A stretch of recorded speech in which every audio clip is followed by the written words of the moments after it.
नमस्कार मित्रों, उत्तराखंड मुक्त विश्वविद्यालय के कम्युनिटी रेडियो हेलो हल्द्वानी में आपका बहुत स्वागत है। दोस्तों, आज हम बात करने वाले हैं प्रतिभा पलायन पर, ब्रेन ड्रेन जिसे कहते हैं। और हमारे साथ मौजूद हैं उत्तराखंड मुक्त विश्वविद्यालय के डिपार्टमेंट ऑफ मैनेजमेंट में असिस्टेंट प्रोफेसर सोमेश पाठक जी। एक बहुत मौजूद और एक बहुत ही लंबे समय से एक चुनौती का विषय रहा है भारत के लिए कि कैसे अपनी तमाम अच्छी प्रतिभाओं को अपने देश में रोका जाए, उनका लाभ अपने देश में हम ले सकें। तो इसके कई सारे आयामों पर आज हम बात करेंगे। सोमेश जी, आपका बहुत बहुत स्वागत है हमारे इस कार्यक्रम में।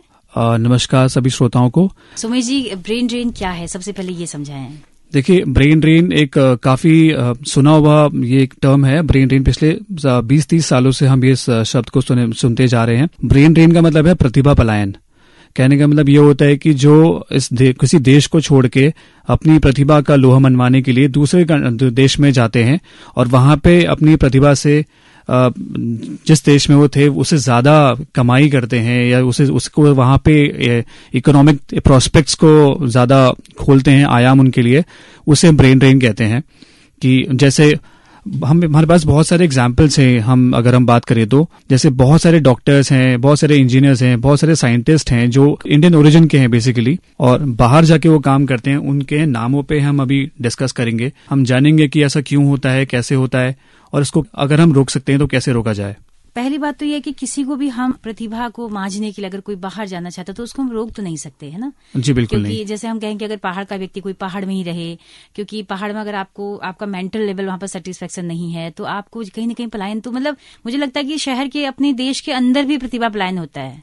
जी बिल्कुल होता है। अगर हम वैसे बात करेंगे तो 3 तरह के पलायन होते हैं। एक होता है ज्योग्राफिक, एक होता है ऑर्गेनाइजेशनल, तीसरा होता है इंडस्ट्रियल। मैं इसको अगर आपको समझाऊं इन तीनों परिवेशों को, सरसरी में चाहूंगी समझाएं। बिल्कुल। तो ज्योग्राफिक माइग्रेशन हम बोल सकते हैं पलायन वो होता है जैसे कोई पहाड़ में किसी दूरस्थ इलाके में काम कर रहा है, वहां पे उसे नहीं मिल पा रहा है, उसको जिस हिसाब से वो पढ़ाई उसकी हो रही है या जिस हिसाब से वो चाहता है काम करना वो नहीं कर पा रहा है, तो वो प्लेन्स में जाता है, शहरों में जाता है काम करने के लिए। तो एक अपने ज्योग्राफिक परिवेश को चैलेंज करने के लिए वो दूसरी जगह जाता है। कई बार होता है पहाड़ों में उसने थोड़ी पढ़ाई कर ली है लेकिन वहां पे उसके लायक का कोई काम नहीं है, तो वो चाहेगा कि उसे शहर में जाके थोड़ा काम मिले। वो जिस हिसाब से उसने पढ़ाई करी है उसे उस हिसाब से उसकी अर्निंग होनी चाहिए। दूसरा होता है ऑर्गेनाइजेशनल। बहुत सारे ऐसे हैं, जैसे कई बार होता है कि किसी ऑर्गेनाइजेशन में काम कर रहे हैं तो उनको ज्यादा उस वहां पे उतना पैसे बोले या फिर उतना सेटिस्फैक्शन नहीं मिल पाता है तो अपनी पूरी ऑर्गेनाइजेशन चेंज करते हैं। सपोज इसका एग्जांपल हम ऐसे दे सकते हैं जैसे कि किसी ने आईटी फील्ड में काम किया, किसी ने आईटी इंजीनियर की उसने डिग्री हासिल करी है, बट उसे आईटी फील्ड में काम नहीं मिल रहा। आपको पता है कि बहुत सारी इतनी ज्यादा पॉपुलेशन है इंडिया में, इतना ज्यादा वर्कफोर्स है, कई बार काम नहीं मिल पाता। तो वो इसे जस्टिफाई करने के लिए, क्योंकि सबको पेट तो पालना ही है, पैसे तो चाहिए ही है, तो वो किसी अपनी ऑर्गेनाइजेशन को चेंज करके दूसरी में चला जाता है। इसे बोलते हैं ऑर्गेनाइजेशनल पलायन। फिर तीसरा है इंडस्ट्री। वो पूरी अपनी इंडस्ट्री ही चेंज कर देता है। वो डिग्री यहाँ पे वैल्यू नहीं करती, उसको अपना बस उसको पैसे चाहिए। अल्टीमेटली उसको एक स्टैंडर्ड ऑफ लिविंग चाहिए, उसे कमाना है, अपने परिवार का पेट पालना है। तो वो चाहे इस इंडस्ट्री में काम करे जिसका उसने पढ़ाई करी है, जिसके पास उसकी डिग्री है, या किसी और चीज में काम करे। तो ये 3 तरीके के माइग्रेशन हम जो जनरल पर्सपेक्टिव जिसको हम बोलते हैं, 3 ब्रॉड पर्सपेक्टिव है ये, ज्योग्राफिक, ऑर्गेनाइजेशनल और इंडस्ट्रियल। क्या बात है।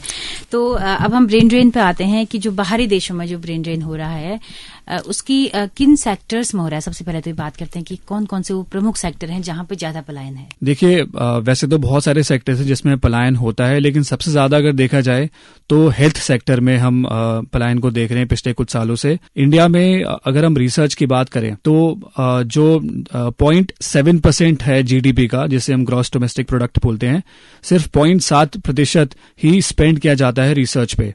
कहने का मतलब ये है कि हम सिर्फ बुकिश नॉलेज पे डिपेंडेंट हैं। अगर हम देखें यहाँ पे टेक्स्ट बुक नॉलेज जैसे बोलते हैं कि जितना आपने स्कूल में पढ़ा उसके अकॉर्डिंग आपको जॉब मिलेगी, लेकिन हम जब इंडस्ट्री में अब कॉलेज से निकलते हैं, स्कूल से हम जब निकलते हैं, हम देखते हैं हम किसी जगह में जाके जब काम करते हैं तो वो जो हमने पढ़ा होता है टेक्स्ट बुक में वैसा बिल्कुल नहीं होता। इंडस्ट्री में काम करने के लिए जो हमको स्किल्स रिक्वायर्ड होती हैं वैसा हमें बुक में नहीं पढ़ाई जाती। तो हम जैसे पलायन की हम बात करें हेल्थ सेक्टर में, इंडियन सिनेरियो में डॉक्टर बनना डिफिकल्ट है, इसमें कोई दो राय नहीं है। डॉक्टर बनने के बाद इंडिया में उस हिसाब से अर्निंग हो पाना और डॉक्टर को स्टेटस को उतना एंजॉय कर पाना एक किसी डॉक्टर के लिए थोड़ा मुश्किल हो जाता है। तो वो क्या करते हैं कि बाहर देशों में पलायन करते हैं, जैसे यूएस और यूनाइटेड स्टेट्स, यूनाइटेड किंगडम और किसी स्कॉटिश कंट्री में चले जाते हैं, यूरोपियन कंट्री में चले जाते हैं।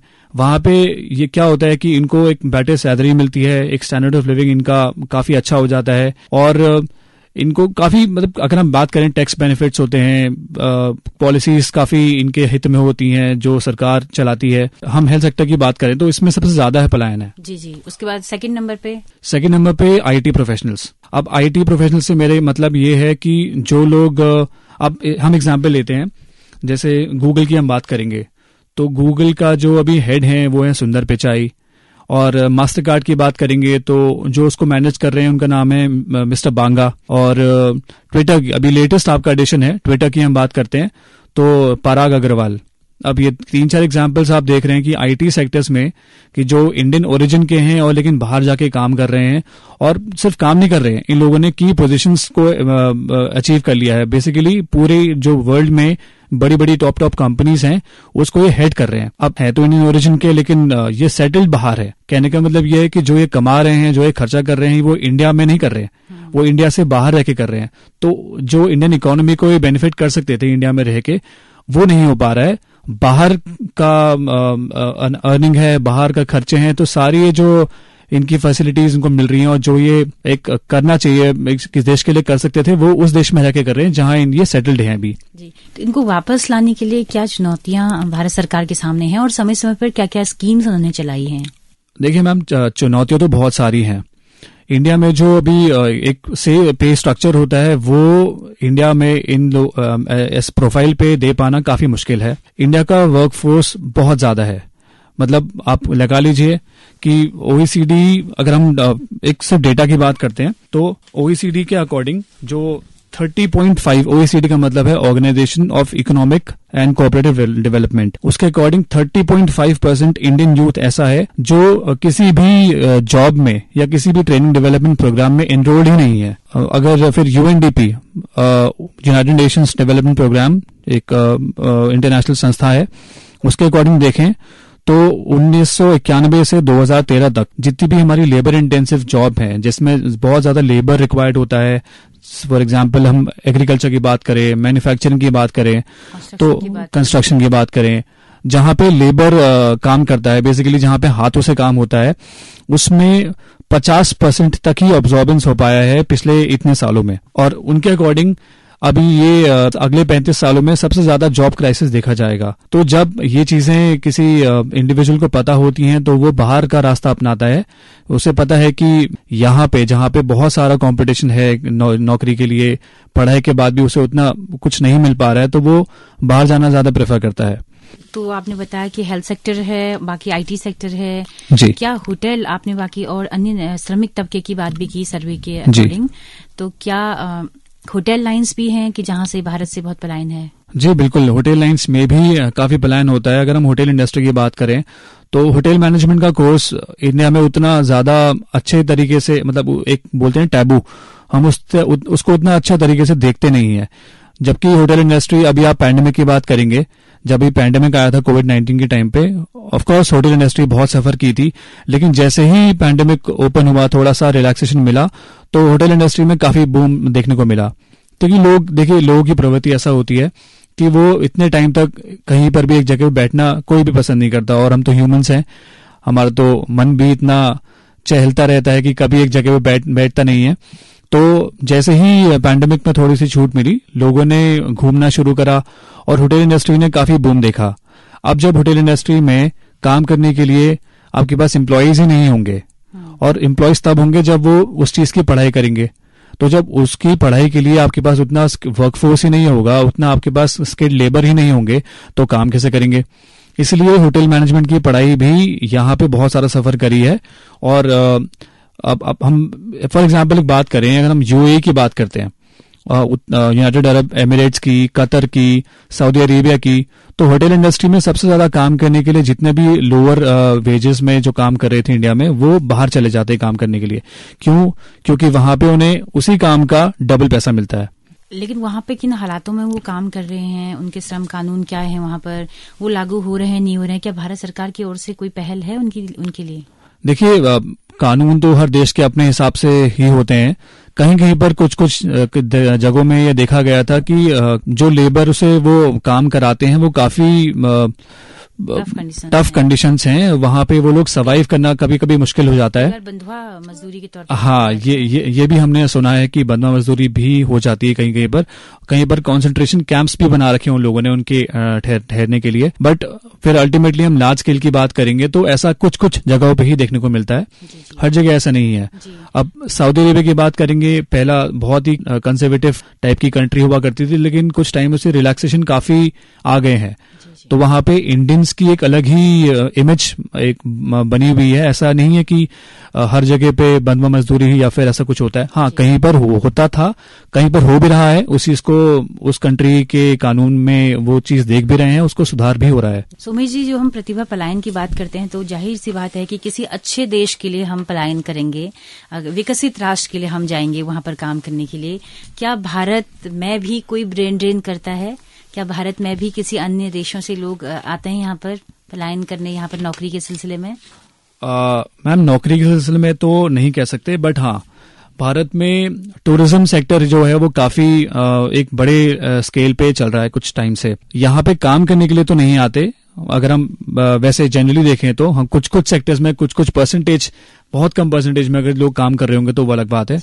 बट जनरली हमारे वहाँ से किन किन देशों में लोग जा रहे हैं? यहाँ से अमेरिका तो है ही, उसके अलावा और कहाँ जाते हैं?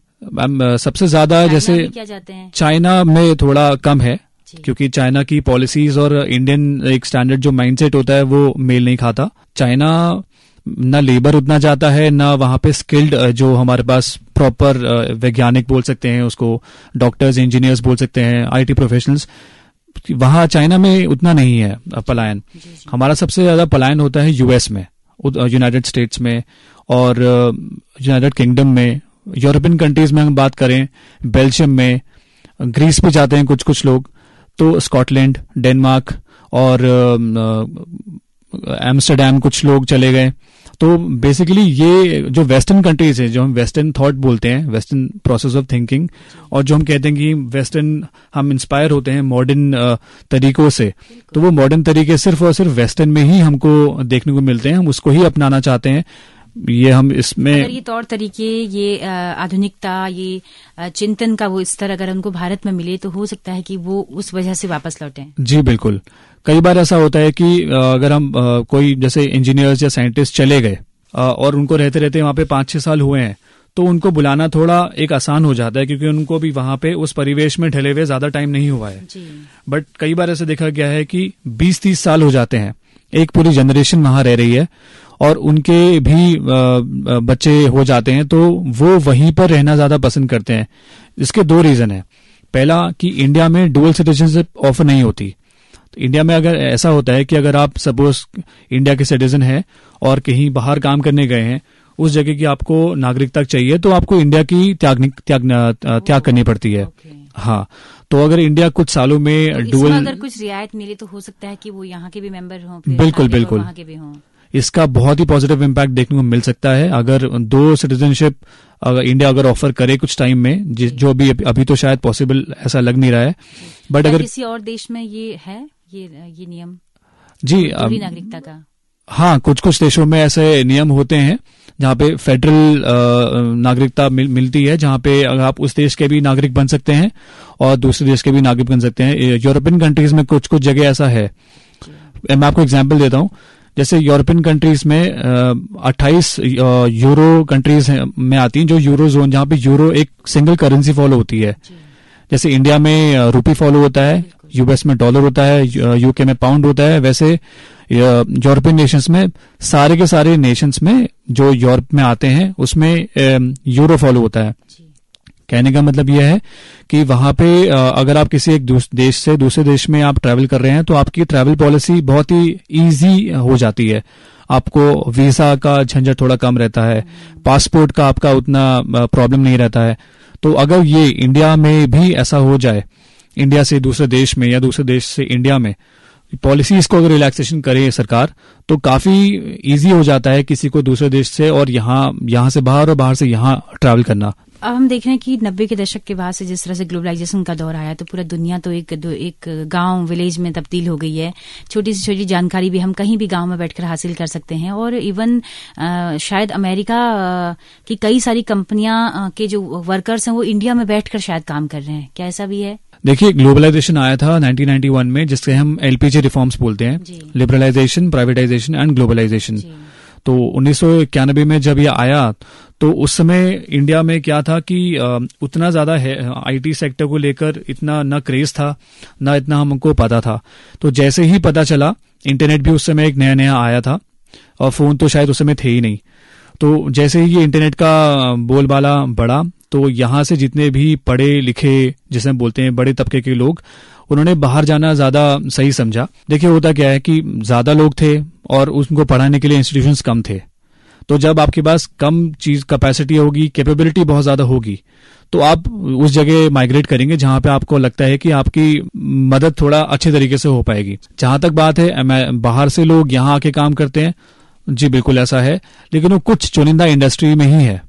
कुछ कहीं पर किसी, जैसे हम मेट्रो सिटीज की बात करते हैं, अब मेट्रो सिटीज में कौन कौन से आपके शहर आ सकते हैं? दिल्ली है, मुंबई है, चेन्नई, बैंगलोर, अहमदाबाद और कुछ कुछ जगह हैं जहां पे सिर्फ यही बाहर से आके लोग काम कर रहे हैं। टियर 2, टियर 3 सिटीज जैसे हम बोलते हैं, जहां पे गांव के परिवेश से लोग निकलते हैं और मेजोरिटी 70 to 75% ऑफ इंडिया यही बसता है। तो यहाँ पे वो लोग आके काम नहीं करते हैं, जबकि यहाँ के जितने भी आवासी नागरिक हैं वो बाहर जाके काम करना चाहते हैं, क्योंकि वही, अब इसके रीजन बहुत बहुत अटपटे बोले या फिर ऐसा ही है, क्योंकि हम आजकल सिनेमा से बहुत प्रभावित हैं। तो सिनेमा में दिखाया जाता है कि वेस्टर्न थॉट को अपनाओ या फिर बाहर अच्छी लाइफ है, स्टैंडर्ड ऑफ लिविंग बहुत अच्छा है।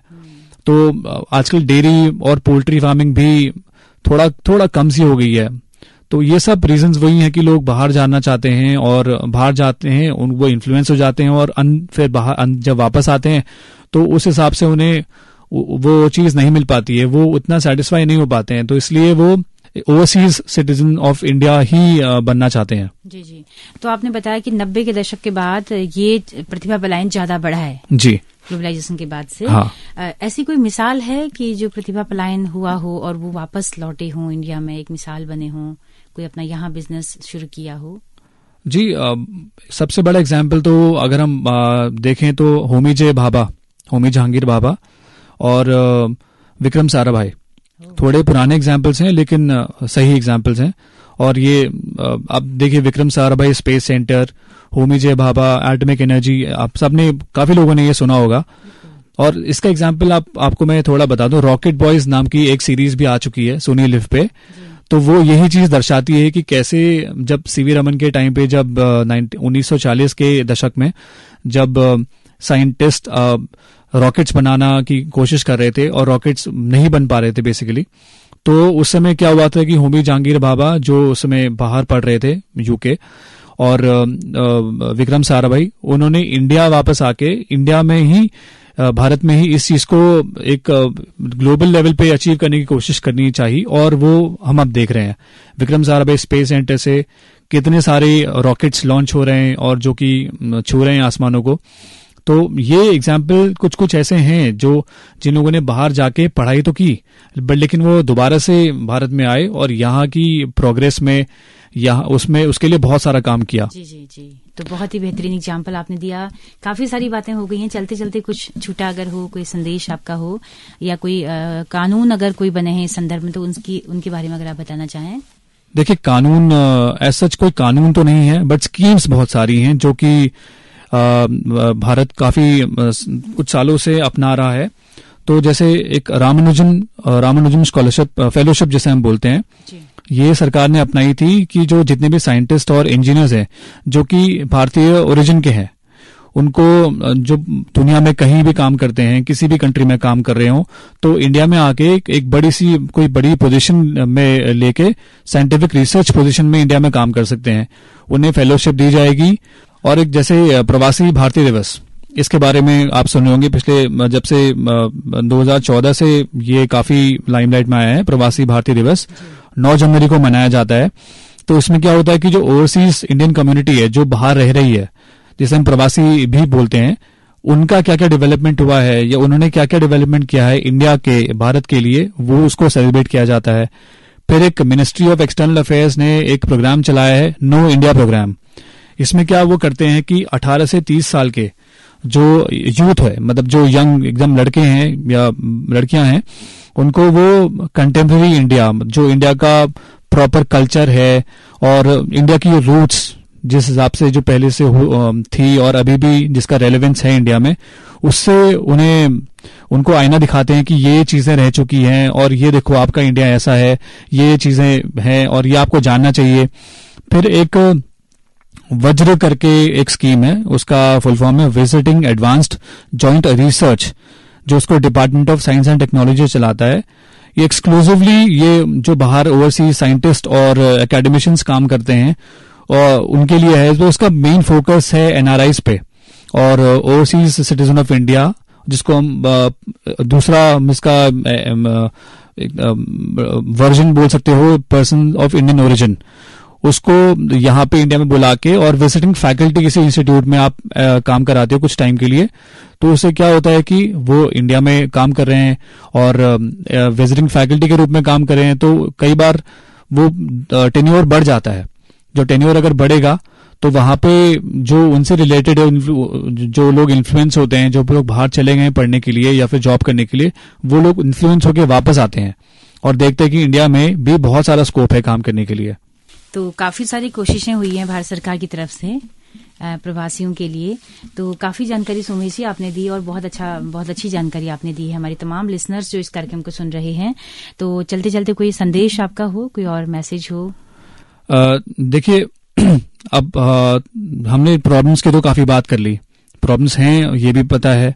अब अगर हम थोड़ा सा इस पे सोचें कि इसको हम सही कैसे कर सकते हैं, तो हम रिसर्च की बात कर रहे थे अभी कि 0.7% जीडीपी का खर्च होता है रिसर्च पे।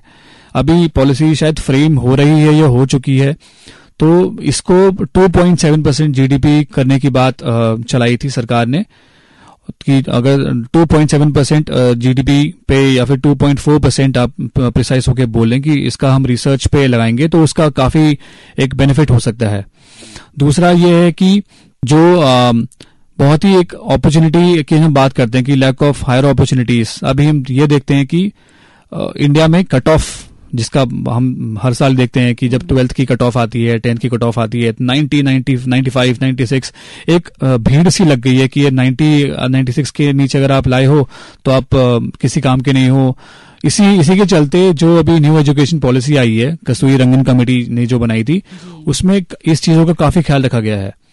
कैसे ख्याल रखा गया है कि अब जैसे 10+2+3 का जो पैटर्न फॉलो होता था, अब उसको हटा के 10+3+3+4 का पैटर्न शायद अपना रहे हैं। उसमें क्या हुआ कि इलेक्टिव आप कोई भी चूज कर सकते हैं, मतलब जो आपका मन करे और जो आपके फील्ड से एकदम अलग हो उसको भी आप चूज कर सकते हैं। तो इससे क्या होगा कि आप बुकिश नॉलेज में ज्यादा डिपेंडेंट नहीं रहेंगे और जो आपको रियली जो आपको काम दिलाने में मदद करेगी स्किल्स, इलेक्टिव स्किल्स, एक लाइफ स्किल्स जिसे हम बोलते हैं, वो आपके स्कूल में इंट्रोड्यूस कराई जाएगी। अब पॉलिसी तो निकलेगी, कब कराई जाएगी ये सरकार पे डिपेंड करता है, लेकिन ये काफी बढ़िया पहल है जो सरकार ने ली है। काफी 34 सालों बाद ये पूरी पॉलिसी चेंज हुई है, तो कुछ सोच समझ के ही सरकार ने कदम उठाए हैं। अब देखना यह है कि कितना कारगर साबित होते हैं। जी, बहुत शुक्रिया सुमेश जी, बहुत बहुत शुक्रिया। धन्यवाद जी। तो दोस्तों, आप सुन रहे थे अभी ये कार्यक्रम ब्रेन ड्रेन पर और उसके इर्द गिर्द बहुत सारी बातें सुमेश पाठक जी ने बताई, जो कि मैनेजमेंट में असिस्टेंट प्रोफेसर हैं उत्तराखंड मुक्त विश्वविद्यालय में। अगर ये कार्यक्रम आपको पसंद आया हो तो अपना फीडबैक हमें जरूर दीजिएगा। और दोस्तों, हम आपको बताते हैं कि हमारा जो रेडियो है वो एक कम्युनिटी रेडियो है, जिसकी पहुंच रेडियो में केवल हल्द्वानी शहर तक है। लेकिन अगर आप दूर दराज पहाड़ों में या देश के किसी भी हिस्से में इस रेडियो को सुनना चाहते हैं तो यूट्यूब चैनल हमारा है हेलो हल्द्वानी, उसके जरिए आप इस रेडियो को सुन सकते हैं, इस बातचीत को सुन सकते हैं। इसी के साथ अपनी रेडियो मित्र सुनीता भास्कर को दीजिए इजाजत। नमस्कार।